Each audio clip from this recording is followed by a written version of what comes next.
كيف أحافظ على الخيرات بعد رمضان؟ أولا، إبقاء الهمة مشتعلة واعتقاد أثر الحسنات الدائم.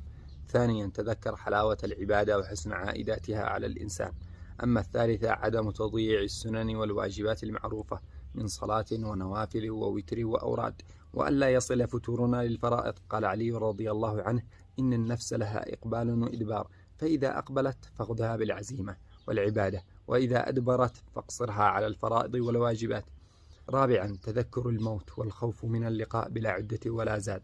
أما الخامسة، سؤال الله الثبات والعون والتسديد، فقد صح من دعائه صلى الله عليه وسلم: اللهم يا مقلب القلوب ثبت قلبي على دينك، واللهم يا مصرف القلوب والأبصار صرف قلبي على طاعتك. قال في المرقاة: مصرفها تارة إلى الطاعة، وتارة إلى المعصية، وتارة إلى الحضرة، وتارة إلى الغفلة.